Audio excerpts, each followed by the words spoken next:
নির্বাচনের তফসিল ঘোষণার পরে সরকারের চেয়ে নির্বাচন কমিশনের ভূমিকা বেশি গুরুত্বপূর্ণ হয়ে যায়। বলা হয়ে থাকে এই সময়ে প্রধান নির্বাচন কমিশনার হচ্ছে সুপার প্রাইম মিনিস্টার, অর্থাৎ প্রধানমন্ত্রীর চেয়েও তার গুরুত্ব বেশি থাকে।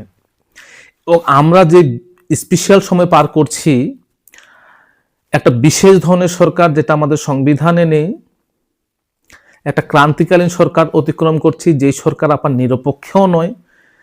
যে রাজনৈতিক দলগুলো নির্বাচন করবে তার ভিতরে একটা ইসলামিক আন্দোলন, সেই দলের সঙ্গে সম্পৃক্ত একজন লোক এই সরকারের ধর্ম মন্ত্রণালয়ের দায়িত্ব পালন করছে। সেই অবস্থায় নির্বাচন কমিশনের দায়িত্ব আরো বেড়ে যায়। সেই রকম অবস্থা আমরা নির্বাচন কমিশনের কোনো দায় দায়িত্ব দেখতে পাচ্ছি না। দেশের আইন শৃঙ্খলা পরিস্থিতি নিয়ে সম্প্রতি প্রধান নির্বাচন কমিশনার বলেছেন যে হাদি যখন মারা গেল, ওসমান বিন হাদি, তিনি বললেন যে এটা একটা বিচ্ছিন্ন ঘটনা।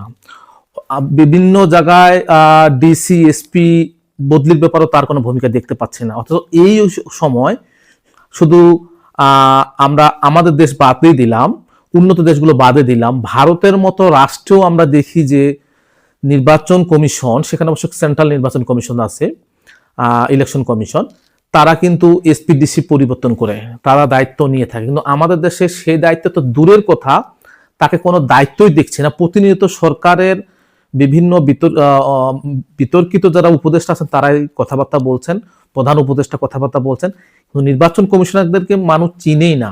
এবং নানা জায়গায় যারা ভোটার তাদের ব্যাপারেও অনেক ধরনের কথাবার্তা বলছেন যে তারা সুষ্ঠুভাবে ভোটার হতে পারেননি, ঠিকানা পরিবর্তন করতে পারেনি। এই অবস্থায় নির্বাচন কমিশন সঠিকভাবে দায়িত্ব পালন করছে বলে মনে হয় না, এবং মনে করার কোনো কারণ নেই। তবে তার মনে রাখা উচিত, আমরা দেখেছি সাবেক একজন প্রধান নির্বাচন কমিশনারকে এই সময়ে এসে শ্লীলতাহানির শিকার হতে হয়েছে। তাকেও যদি সঠিকভাবে দায়িত্ব পালন না করার কারণে ভবিষ্যতে এই ধরনের পরিস্থিতির মুখোমুখি হতে হয়, তার দায়িত্ব তাকে নিজেকেই নিতে হবে।